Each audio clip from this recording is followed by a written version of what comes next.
नमस्कार मित्रों, RV IAS PCS classes में आप सभी का हार्दिक स्वागत है। भारतीय संविधान के महत्वपूर्ण प्रश्न आपके सामने है, इसकी व्याख्या भी की जाएगी। एक प्रश्न से कई प्रश्न के उत्तर हल हो जाएंगे। ध्यान से पढ़िए, बहुत महत्वपूर्ण वीडियो है। सभी परीक्षाओं के लिए यह महत्वपूर्ण है। पीसीएस, आरओ परीक्षा, एआरओ, एपीएस परीक्षा, पेट परीक्षा, सीटेट परीक्षा, टेट परीक्षा है ना, रेलवे, पुलिस परीक्षा, सभी परीक्षाओं में महत्वपूर्ण है। पहला प्रश्न है, भारतीय संविधान को बनाने हेतु भारतीय संविधान सभा के कुल कितने अधिवेशन हुए थे? तो 12 अधिवेशन हुए थे भारतीय संविधान सभा को बनाने में। देखिए, 2 वर्ष 11 महीने 18 दिन लगा था भारतीय संविधान के निर्माण में। तो भारतीय संविधान के निर्माण में संविधान सभा को 2 वर्ष 11 माह 18 दिन का समय लगा था। इस दौरान कुल 11 अधिवेशन हुए थे। 11 अधिवेशन हुए थे। 11वें अधिवेशन के अंतिम दिन 26 नवंबर 1949 को संविधान को अंगीकृत कर लिया गया था। इन 11 अधिवेशनों के अतिरिक्त संविधान सभा पुनः 24 जनवरी 1950 को समवेत हुई, जबकि सदस्यों द्वारा भारत के संविधान पर हस्ताक्षर किए गए थे। इस प्रकार निकटतम सही उत्तर आपका सी है, जबकि 11 अधिवेशन हुए थे और 24 जनवरी को भी बैठक हुई थी। तो इसको मिलाकर ये 12 माना जा रहा है।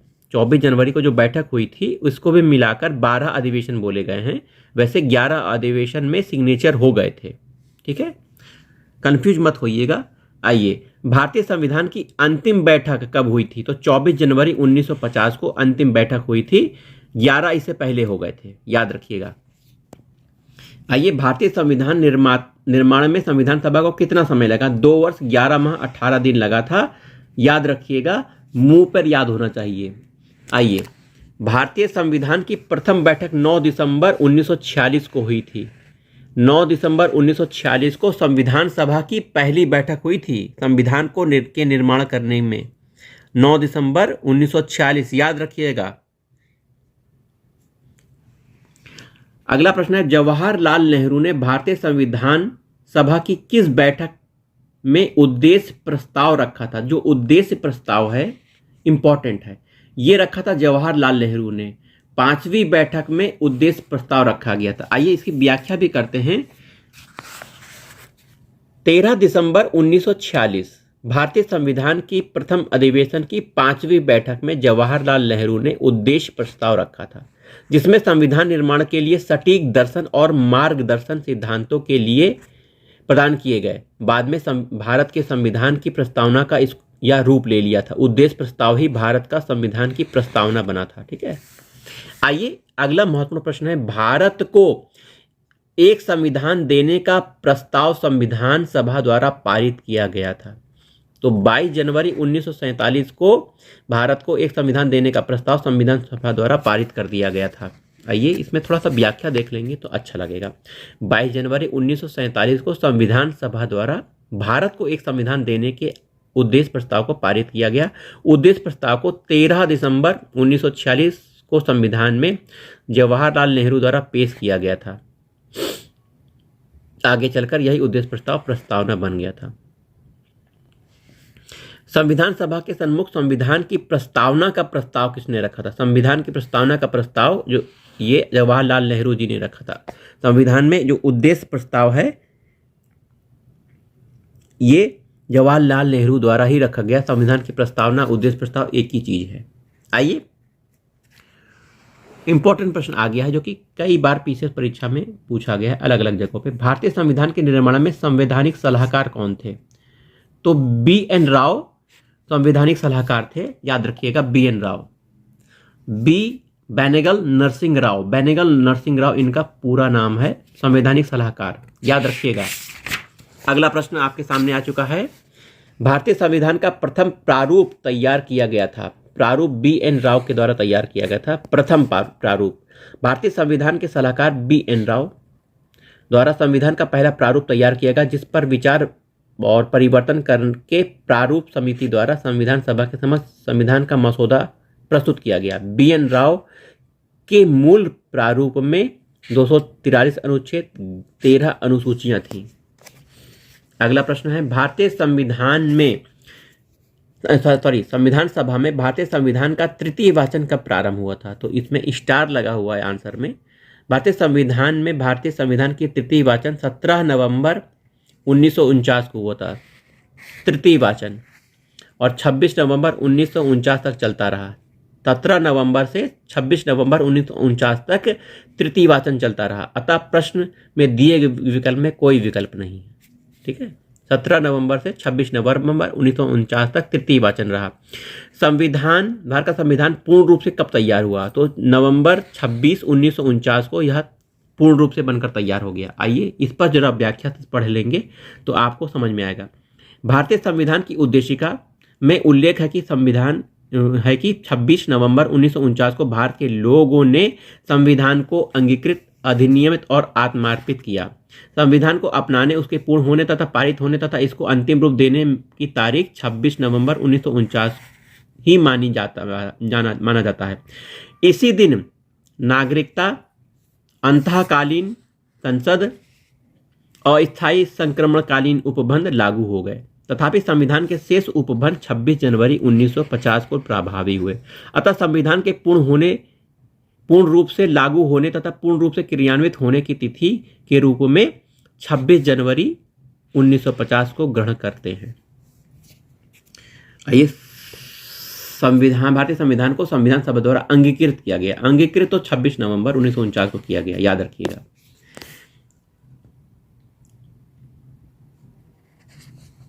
आइए अगला प्रश्न है, भारतीय संविधान कब लागू हुआ? तो 26 जनवरी 1950 को यह लागू हुआ था। ठीक है, संविधान को 26 जनवरी के दिन लागू करने का निर्णय इसलिए किया गया, क्यों किया गया? क्योंकि कांग्रेस ने इसी तिथि को 1930 में स्वतंत्रता दिवस के रूप में मनाया था, याद रखिएगा। ये देखिए, भारतीय राष्ट्रीय कांग्रेस के लाहौर अधिवेशन दिसंबर 1929 में पूर्ण स्वराज की घोषणा की गई थी। 26 जनवरी 1930 को स्वतंत्रता दिवस के रूप में मनाए जाने का संकल्प लिया गया था। आजादी के पूर्व तक 26 जनवरी को स्वतंत्रता दिवस के रूप में मनाया जाता रहा है, परंतु भारत 15 अगस्त 1947 को स्वतंत्र हो गया। तब से प्रत्येक वर्ष 15 अगस्त को स्वाधीनता दिवस रूप के मनाया जाता है, जबकि स्वतंत्रता प्राप्ति के पश्चात 26 जनवरी की तिथि को अविस्मरणीय बनाने हेतु भारतीय संविधान को पूर्णतः 26 जनवरी 1950 को लागू किया गया। तब से प्रत्येक 26 जनवरी को गणतंत्र दिवस के रूप में मनाया जाता है। अगला प्रश्न है, मौलिक अधिकारों का संरक्षक है। तो मौलिक अधिकारों का संरक्षक आपका न्यायपालिका। अगर आपके मौलिक अधिकार का हनन होता है तो अनुच्छेद 32 के तहत आप सीधे सुप्रीम कोर्ट जा सकते हैं, और अनुच्छेद 226 के अंतर्गत आप हाई कोर्ट जा सकते हैं मौलिक अधिकारों के हनन होने पर। देखिए लिखा हुआ है, भारतीय संविधान के मौलिक अधिकार का उल्लंघन के विरुद्ध 32 के तहत संवैधानिक उपचारों प्रदान किया गया है, जिसके अंतर्गत कोई भी व्यक्ति मौलिक अधिकारों के हनन की स्थिति में न्यायपालिका की शरण ले सकता है। अनुच्छेद 32 के तहत सर्वोच्च न्यायालय तथा अनुच्छेद 226 के तहत उच्च न्यायालय मौलिक अधिकारों के उल्लंघन की स्थिति में उपचार प्रदान करता है। आइए, संविधान के अंतर्गत मूल अधिकारों का संरक्षक कौन है? तो सर्वोच्च न्यायालय आपका मूल अधिकारों का संरक्षक है। सर्वोच्च न्यायालय सुप्रीम कोर्ट को मौलिक अधिकारों का संरक्षक तथा भारत के संविधान का अभिभावक माना जाता है, सुप्रीम कोर्ट को। अगला प्रश्न है, भारतीय संविधान के अंतर्गत निम्नलिखित में से किसी मौलिक अधिकारों का संरक्षक माना गया है? न्यायपालिका को माना गया है। किसको माना गया है? न्यायपालिका को माना गया है। तो आइए कथन कारण पर विचार करते हैं। भारतीय संविधान के अनुच्छेद 32 को डॉक्टर अंबेडकर ने इसकी आत्मा कहा है। मौलिक अधिकारों का संरक्षण जो होता है अनुच्छेद 32 के तहत अंबेडकर ने 32 को आत्मा कहा है। अनुच्छेद 32 मौलिक अधिकारों के अतिक्रमण के विरुद्ध प्रभावी उपचार प्रदान करता है। तो दोनों सही हैं और व्याख्या भी हो रही है, प्रभावी उपचार प्रदान कर रहा है, इसीलिए कथन कारण दोनों सही है, स्पष्टीकरण भी है। आइए अगला प्रश्न है, झारखंड में पूछा गया प्रश्न है, भारत के संविधान के किस अनुच्छेद के अंतर्गत भारत का उच्चतम न्यायालय नागरिकों के मूल अधिकारों के प्रवर्तन के लिए विभिन्न रिट जारी करने का अधिकार रखता है? तो अनुच्छेद 32 के तहत सुप्रीम कोर्ट विभिन्न रिट जारी करता है। कब? जब नागरिकों के मौलिक अधिकार का उल्लंघन होता है। आइए, निम्नलिखित में से किस एक प्रलेख को किसी व्यक्ति की स्वतंत्रता का महान संरक्षक माना जाता है?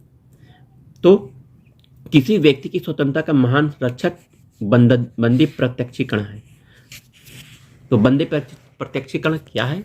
भारतीय संविधान के अनुच्छेद 32 के तहत उच्चतम न्यायालय मौलिक अधिकार को प्रवर्तित कराने के लिए 5 प्रकार के रिट जारी करता है, जिसमें बंदी प्रत्यक्षीकरण, परमादेश, प्रतिषेध, उत्प्रेषण और अधिकार परीक्षा, जिसमें बंदी प्रत्यक्षीकरण पहला है।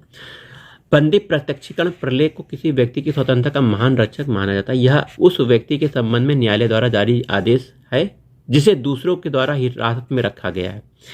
इसके द्वारा किसी बंदीकरण अधिकारी को आदेश दिया जाता है कि बंदी व्यक्ति को निश्चित समय न्यायालय के अंदर न्यायालय के समक्ष प्रस्तुत करें। आइए अगला, व्यक्तिगत स्वतंत्रता के लिए उच्च न्यायालय निम्नलिखित में किस रिट को जारी करता है? व्यक्तिगत स्वतंत्रता के लिए उच्च न्यायालय भी बंदी प्रत्यक्षीकरण जारी करता है, हैबियस कॉर्पस कहते हैं इसे। ठीक है, अगला प्रश्न है आपके सामने मिलान करने आया है, इसमें कौन सा सही सुमेलित नहीं है ये देखना है।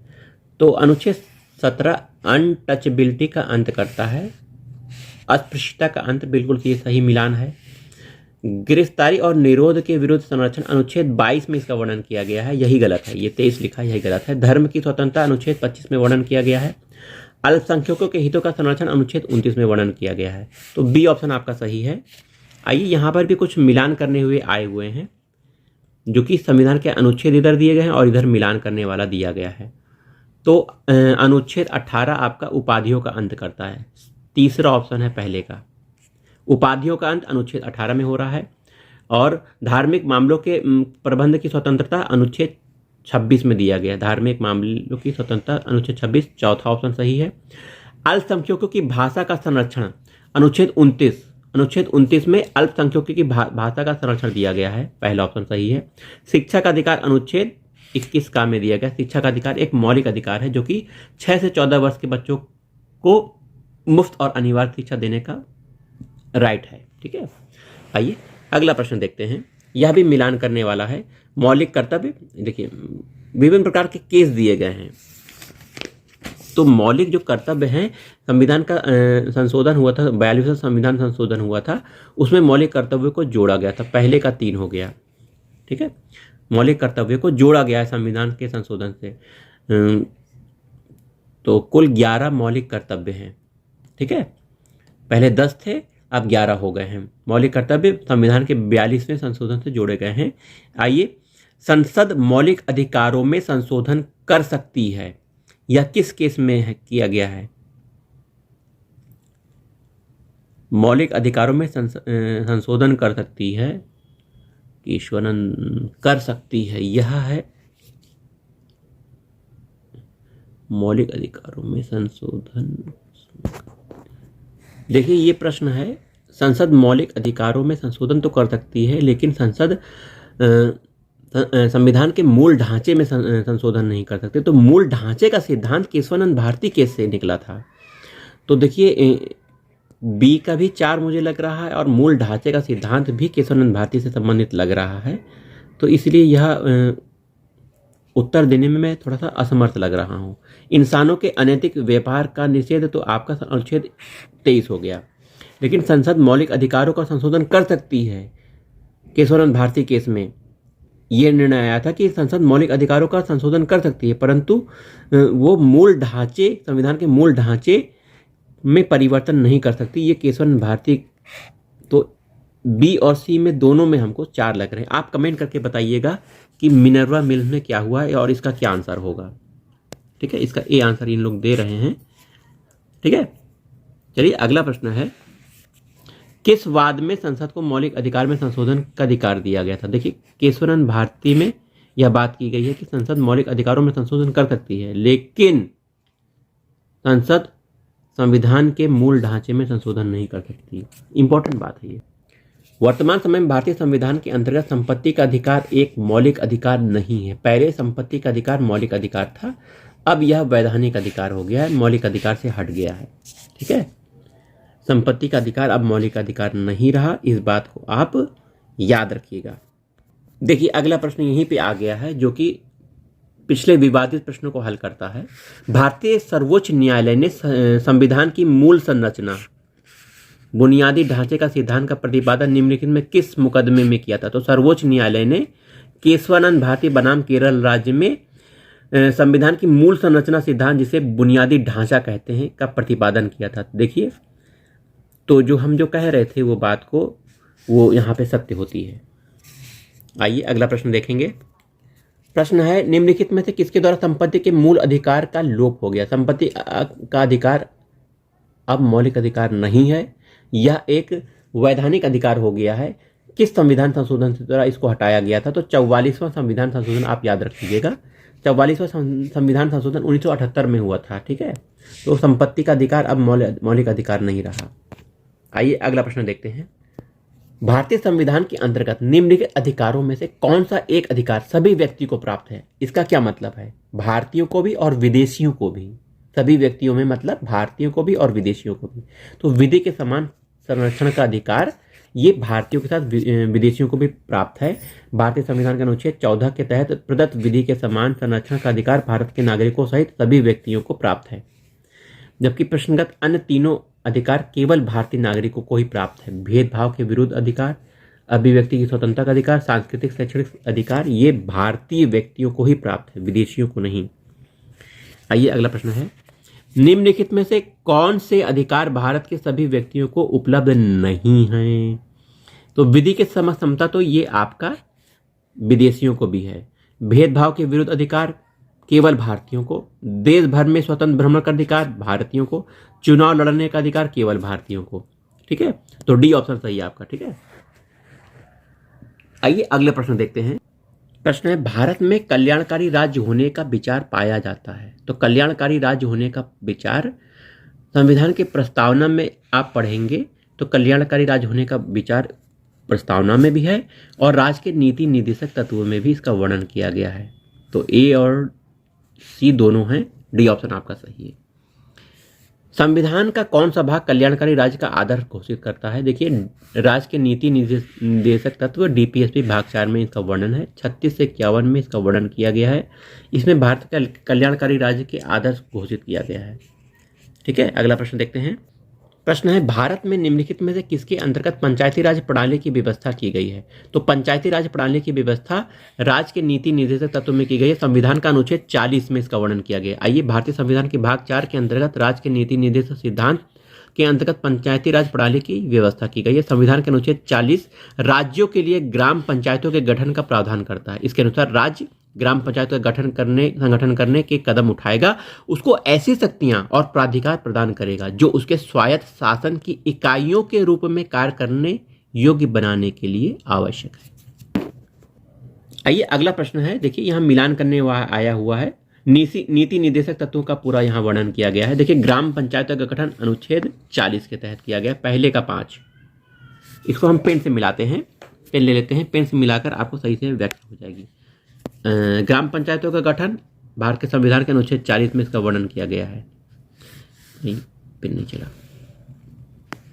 और समान आचार संहिता, ये इंपॉर्टेंट है, यह भी लागू नहीं हुआ है। देखिए, 44वां अनुच्छेद है। कृषि और पशुपालन के बारे में यह अनुच्छेद 48 में वर्णन किया गया है। न्यायपालिका कार्यपालिका का पृथक्करण अनुच्छेद 50, न्यायपालिका और कार्यपालिका का पृथक्करण अनुच्छेद 50 में, और अंतर्राष्ट्रीय शांति का विकास अनुच्छेद 51 में। देखिए, मिलान हो गया है। अगला प्रश्न, ये भी मिलान करने के लिए आया हुआ है। अनुच्छेद 40 ग्राम पंचायतों का गठन बिल्कुल सही। वहीं 41 काम करने का अधिकार, 44 में समान नागरिक संहिता। देखिए, मिलान है, अपने आप ऑटोमेटिक मिलान है। कृषि पशुपालन का गठन अनुच्छेद 48 में वर्णन किया गया है। आइए, पीसीएस में पूछा गया प्रश्न है, कौन सा सही सुमेलित नहीं है? तो अनुच्छेद 39A में समान न्याय और निःशुल्क विधिक सहायता यह राज्य प्रदान करेगा, बिल्कुल सही मिला हुआ है। अनुच्छेद 40 में ग्राम पंचायतों का गठन बिल्कुल सही मिला है। अनुच्छेद 44 में समान नागरिक संहिता बिल्कुल सही मिला है। अनुच्छेद 48 में न्यायपालिका कार्यपालिका से पृथक्करण, जबकि ये 50 में है, 48 में नहीं। 48 में कृषि पशुपालन और पर्यावरण के बारे में वर्णन किया गया, तो यही सुमेलित नहीं है, डी ऑप्शन सही है, ठीक है। देखिए, अगला प्रश्न है, पीसीएस परीक्षा 2021 में पूछा गया है, जो कि आपके सामने है। सुमेलित नहीं है, हमें देखना है। तो न्यायपालिका और कार्यपालिका का पृथक्करण अनुच्छेद 50 में बिल्कुल सही वर्णन किया गया है। अनुसूचित जातियों, अनुसूचित जनजाति के शैक्षणिक आर्थिक हितों की अभिवृद्धि का प्रावधान अनुच्छेद 46 में किया गया, बिल्कुल सही है। सहकारी सोसाइटी का संवर्धन अनुच्छेद 43A में न करके 43B में इसका वर्णन किया गया, यही सुमेलित नहीं है। 43A में उद्योगों के प्रबंध में कर्मकारों का भाग लेना सुनिश्चित करने के लिए राज्य द्वारा कदम उठाने के उपबंध हैं। अनुच्छेद 40 में ग्राम पंचायतों का गठन और उन्हें स्वायत्त शासन इकाई के रूप में कार्य करने योग्य बनाने के बारे में वर्णन किया गया है। ठीक है, मिलान हो सुमिलित हो गया, ये सी ऑप्शन आपका सही है। अगला कार्यक्रम मनरेगा कार्यक्रम से है। प्रश्न है, मनरेगा कार्यक्रम निम्नलिखित में से भारतीय संविधान के किस अनुच्छेद को लागू करने हेतु लाया गया था? तो अनुच्छेद 43 में इसका प्रावधान किया गया है। ठीक है, 43 में इसका प्रावधान किया गया है। देखिए व्याख्या देख लेंगे। भारतीय संविधान के भाग 4 में राज्य की नीति निर्देश तत्व के अंतर्गत 41 के अंतर्गत उपबंधित है कि राज्य अपनी आर्थिक सामर्थ्य विकास की सीमाओं के भीतर काम पाने के अधिकार को प्राप्त करने का प्रभावी उपबंध करेगा। साथ ही अनुच्छेद 43 में कहा गया है कि राज्य उपयुक्त विधान आर्थिक संगठन द्वारा या किसी अन्य रीति से कृषि, उद्योग, अन्य प्रकार के सभी कर्मकारों को काम, निर्वाह मजदूरी, शिष्ट जीवन स्तर, अवकाश का संपूर्ण उपभोग सुनिश्चित करने वाली काम की दशाएं प्रदान करने का प्रयास करेगा। मनरेगा राज्य के इन्हीं संवैधानिक लक्ष्यों की पूर्ति की दिशा में एक महत्वपूर्ण कार्यक्रम है। तो अनुच्छेद 41 और 43 इसका प्रावधान करता है, 41 और 43। ठीक है, आइए अगला प्रश्न है, 42वें संविधान संशोधन द्वारा किस अनुच्छेद के माध्यम से श्रमिकों को प्रबंधन में भागीदारी सुनिश्चित की गई है? तो अनुच्छेद 43A में श्रमिकों को प्रबंधन में भागीदारी के बारे में वर्णन किया गया है।